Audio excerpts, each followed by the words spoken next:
News at 10 with Trevor MacDonald. Portillo's call for a more tolerant Conservative Party. Au pair trial, courtroom clash over doctor's evidence. 50 die in the wake of Hurricane Pauline.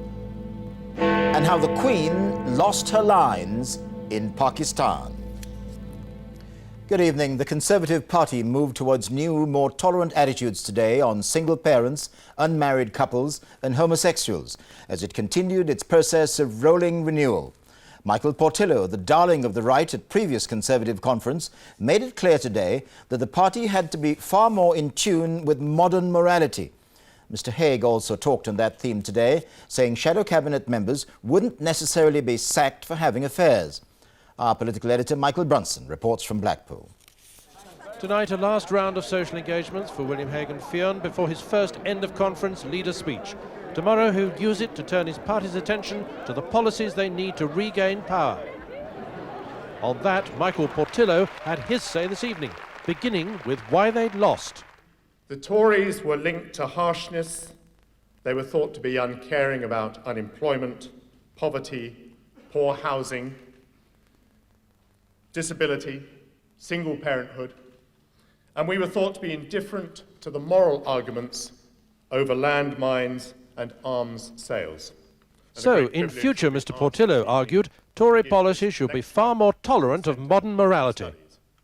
For good or ill, many people nowadays do not marry, and yet they head stable families with children. For a younger generation in particular, old taboos have given way to less judgmental attitudes about the span of human relationships. And it's now clear William Hague, the Tories' new leader, agrees with the Portillo approach. For example, he says he'll only sack people for political hypocrisy or financial wrongdoing, not for having affairs. If it doesn't fall into the categories of sheer hypocrisy or financial misconduct, then I'm not going to sack anybody over that. He also says that people should be free to have children outside marriage if they wish. So we're saying, let's be alive to the 21st century. Let's be tolerant of the way people wish to live when it doesn't damage the interests of other people. And that doesn't conflict with our support for families whenever we can support them. But on another subject, the stresses and strains are reappearing. Mr. Hague used his interview with me to remind his shadow cabinet of the need for unity after reports of splits over Europe within it. I think I've got the weight behind me of the party to make sure that we act as a united party in the future. And the weight in the shadow cabinet? My weight derives from the authority of the party, and I have that authority in full measure. And you are saying to them, as a result, I'm the boss. I'm the one who, in the end, decides. I'm the in boss. charge. I take the responsibility. I carry the can if things go wrong. And so, yes, I'm the boss, and I will lead this party to unity and success.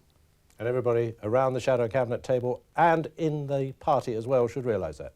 They all should realise that. Any that didn't realise that would have to leave, because that is the way it's going to be. But after a speech by Peter Lilly today, which talked of a pragmatic, let's see if it works approach on the single currency, Mr. Hague made it clear that he still wants a let's not join for 10 years policy.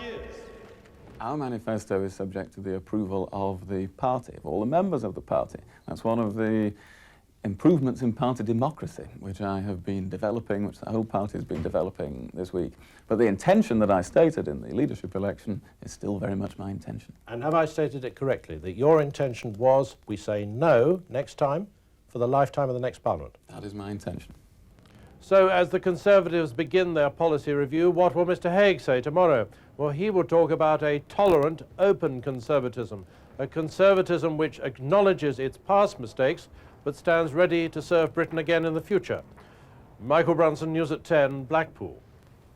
Also at the conference, Lady Thatcher, who ordered the privatisation of British Airways, showed what she thought today of the new non-British logos, which now adorn the tail fin of its jets. Visiting a BA stand in Blackpool, she unfolded a tissue from her famous handbag and placed it over the offending part of the model plane, as Harry Smith reports. It's the role Lady Thatcher has made her own. Today, centre stage at the annual conference, the party faithful cheering as they do for no other former leader. But it was behind the scenes that the Iron Lady showed the metal for which she became famous, telling a British Airways official in the exhibition hall they should not have replaced the Union flag on their aircraft tails with new multicoloured logos. We would like the British flag, not those awful things you're putting on tape. Terrible. Absolutely terrible. Husband Dennis demanded to know why they weren't British design. British design? Well, we have. Then, reaching into her famous handbag, Lady Thatcher left British Airways in no doubt about her view of the new design.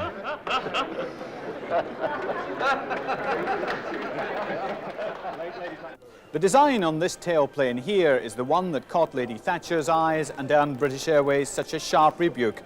The company later defended its policy of introducing the new logo. It said it welcomed Lady Thatcher's interest. She's always been a great defender of all things British, said a spokesman, and so are we. Our research shows our new identity portrays a modern, fresh and dynamic Britain. Harry Smith, News at 10, Blackpool. There was more damaging evidence against the British au pair Louise Woodward on trial in Massachusetts for murdering the baby boy left in her care. Another doctor told the court the injuries to the child were not old, as Miss Woodward's lawyers have claimed, but sustained shortly before his death. From the court, James Mates reports. Louise Woodward was relaxed and smiling broadly as she came into court this morning, but this third day of testimony was not going to make easy listening.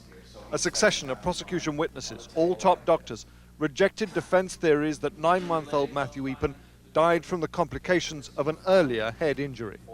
This is the classic model for shaken, impact, brain injury in child abuse. The brain injury may have happened maybe a few seconds before the hemorrhage did, but this is not an old injury. There followed a furious exchange with defence counsel about what might have happened. Are we still in a hypothetical? Because that's not what happened here. Were you there? In my opinion, the imaging findings... I know what your opinion is. Doctor and Mr. Scheck, when the judge speaks, you will be silent. The man who carried out the autopsy on Matthew's body was categoric. They observed no evidence whatsoever of anything other than very recent trauma. But the defence did win one concession. I'm only asking you about whether or not the autopsy evidence is consistent with violent shaking back and forth for the minute. Are you No, with me? it isn't consistent with that. The prosecution are clearly trying to convince the jury with the sheer weight of medical evidence on their side. The defence, though, of course, still have their people to come. James Mates, News at 10, Boston. Mexico's famous tourist resort Acapulco took the full force of Hurricane Pauline tonight with catastrophic results. At least 50 people are known to have been killed by collapsing buildings and raging floodwaters. The hotel district isn't the worst hit area, but a state of emergency has been declared in the city. Joe Andrews reports. Residents of this Pacific beach resort say this is the worst weather in living memory. Hurricane Pauline has turned the streets of Acapulco into churning rivers of mud that have carried away everything in their path: cars, buildings, even animals. The Red Cross and local civil defence workers put the death toll at over 50, but they expect that to rise. Rescue workers say the worst damage was caused in the poorer areas on hilltops overlooking the city and in the outskirts, as winds rose up to 100 miles an hour. The hotel district was flooded, but the taller concrete buildings didn't suffer serious damage. Local officials declared a state of emergency and appealed for people to stay indoors. Some, though, have been left homeless. And the town's main source of income, its beachfront, has been completely destroyed. Joe Andrews, News at 10. The Queen and Prince Philip enjoyed a carefully choreographed banquet in Pakistan tonight, complete with dancing camels. But not everything went according to plan for the Queen today. She was about to begin a speech in Karachi when she dropped her notes. Our royal correspondent Nicholas Owen sent this report from Pakistan by satellite phone link. The royal tour today reached Karachi, Pakistan's biggest city, with a population now estimated at 15 million. As the Queen's motorcade swept in, a moderate number turned out to catch a glimpse. There was a trade exhibition to be attended. The opening speech was handed to Her Majesty, then it just slipped away. It's not often the Queen's seen stooping, but there was no loyal courtier close enough to go to her assistance. It is no surprise that I feel at home here. Our countries are old friends and natural partners. Our citizens mix easily and we understand each other well. After the speech-making, a visit to what has become a shrine. The Queen was shown the tomb of the man who was the founder of modern Pakistan. Just a year after Britain granted Muslim Pakistan its independent identity, Muhammad Ali Jinnah was dead. The huge marble mausoleum on a hill above Karachi is a place of pilgrimage for Pakistan's people.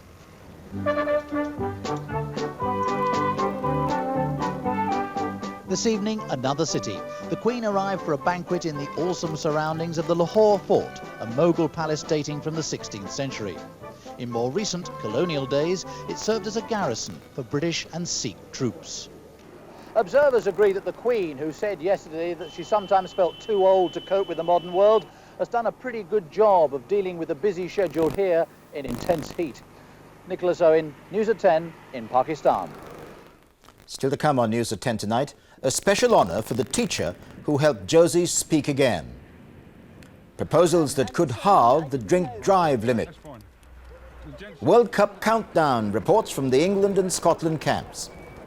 And introducing the latest cartoon hero. Thanks for posing for me, Annie. Here's your reward.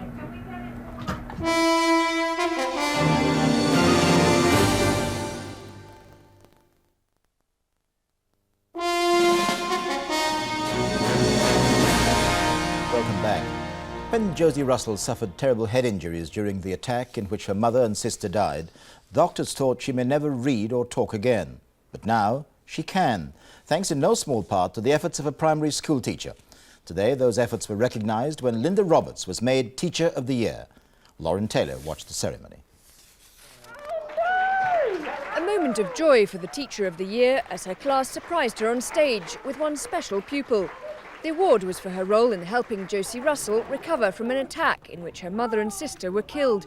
Josie has since changed schools. Linda had no idea she would be here. Oh, I thought my dreams had come true this morning coming here, but my goodness, this is just beyond.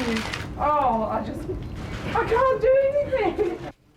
I'm just absolutely overwhelmed, delighted, excited, absolutely everything all in one. It was Linda Roberts who helped to teach Josie how to speak again, and although she was too shy to talk publicly, she was clearly at ease chatting to her friends. Her father says her teacher played a vital part in her recovery. She was there with me in the hospital. She brought friends to the hospital in the early days to visit Josie, which, was one of the first things to bring a smile back to Josie's face. Apart from the award, perhaps the best tribute to Linda Roberts' abilities was Josie looking happy and relaxed, back among her old classmates. Lauren Taylor, News at 10. Deaths from drinking and driving in Britain could be reduced by a plan put forward today by Neil Kinnock, the European Union's Transport Commissioner. He wants to cut the amount of alcohol allowed in the blood to bring us into line with the rest of Europe. Penny Marshall reports. 45,000 people die in alcohol-related road deaths in Europe each year. These EU reforms aim to reduce that number. In Britain, the drink-drive limit would be halved. The British record is good, but everyone in Britain will acknowledge it can be made better. And I'm very happy that the responsibility of the government is such that they want to at least assess the possibility of bringing this change about. The proposals come on the 30th anniversary of the introduction of the breathalyzer, now standard police kit. Police today backed the call for Britain to reduce its limit in line with a new European standard. We support the reduction of the level from 80 to 50 milligrams. This will add to road safety, it will save lives, but additionally and more importantly, we hope it will be an education to people to think that they should in fact have no alcohol before they actually take and drive their vehicles. At the moment, the limit varies widely across Europe. In Britain and in 7 other countries, it's 80 milligrams per 100 millilitres of blood, roughly equivalent to 2 pints of beer or 4 small glasses of wine. In 6 countries, the limit is half that. And in Sweden, the drink-drive limit is a quarter of our level. The question really is whether introducing a lower limit in the UK would help us to crack down harder. That's the important thing. We've got to crack down hard on those people who are still drinking and driving. You should not drink and drive. Critics argue that there's no hard evidence that cutting the alcohol limit would actually save lives. They point out that Britain has fewer alcohol-related road traffic accidents than other countries with a lower limit. And they say these reforms would only penalise responsible social drinkers. Penny Marshall, News at 10, Central London.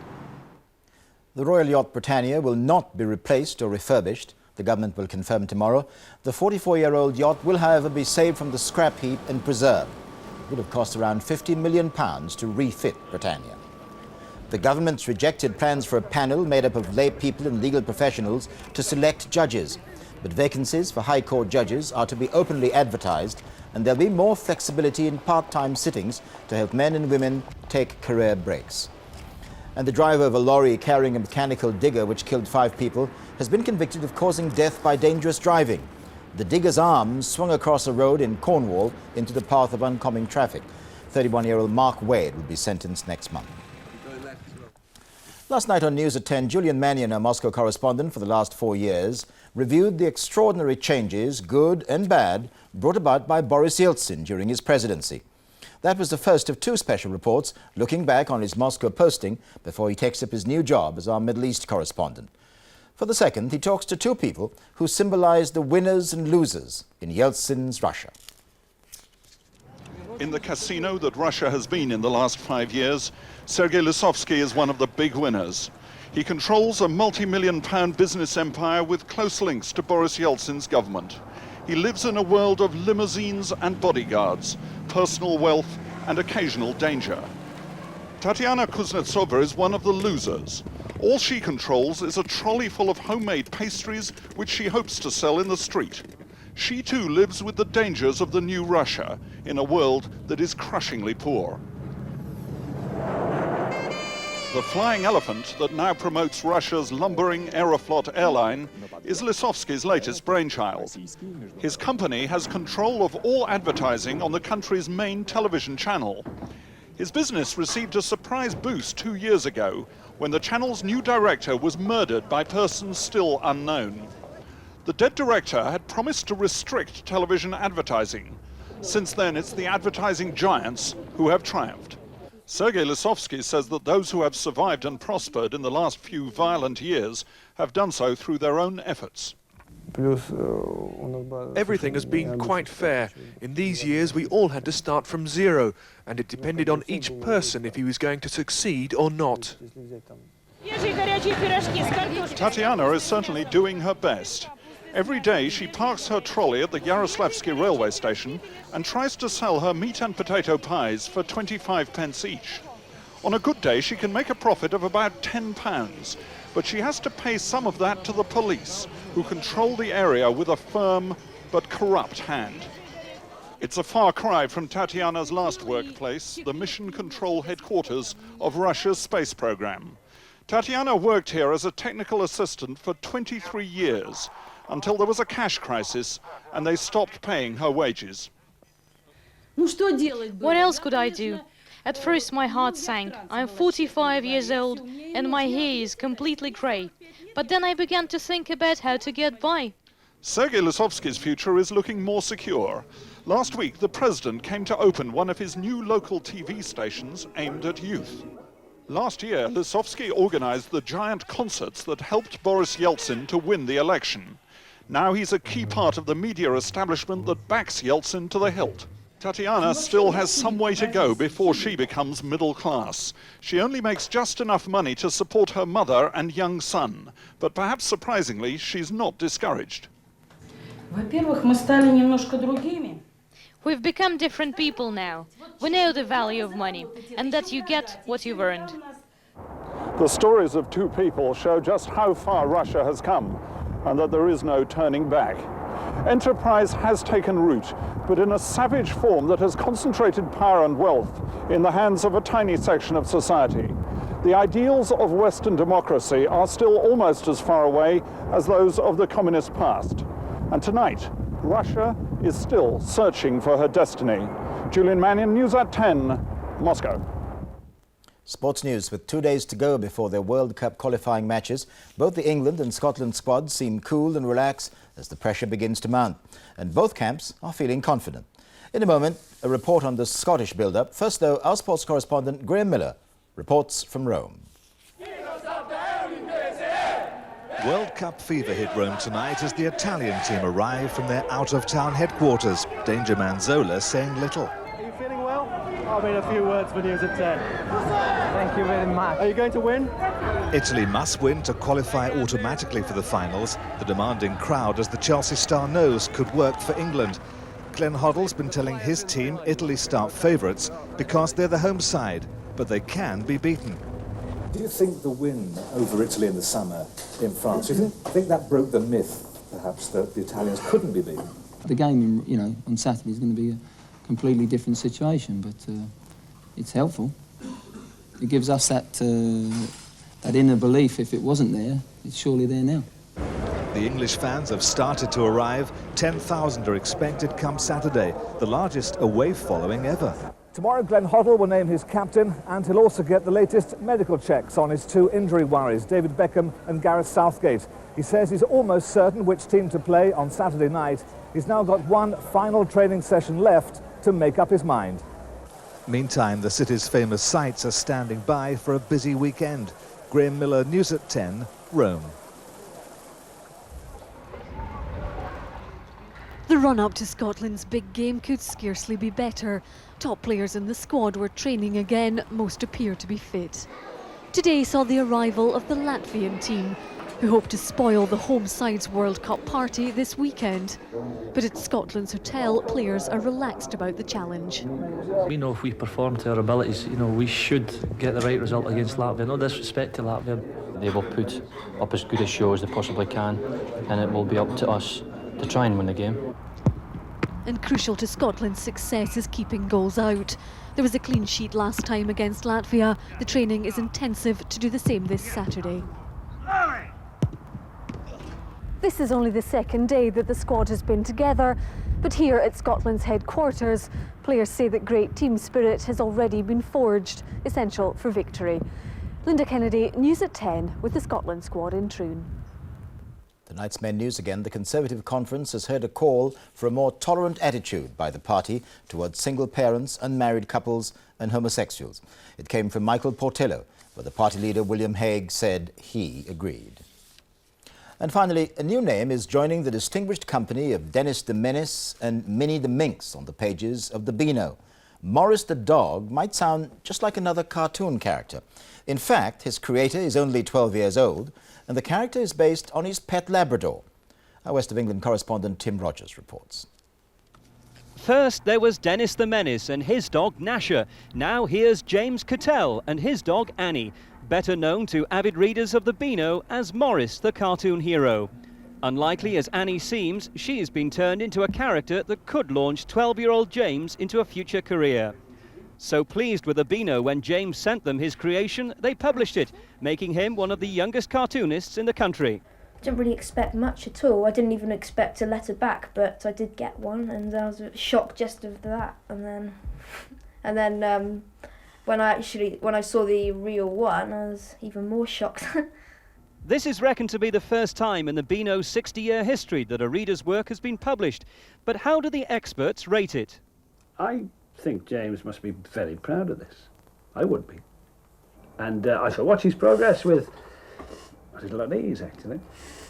James hopes to stay in print, but for now, he and Annie are enjoying their wicked wheeze. Thanks for posing for me, Annie. Here's your reward. Tim Rogers, News at 10, Somerset. And that's News at 10 tonight. We're back tomorrow. From all of us here at ITN, good night.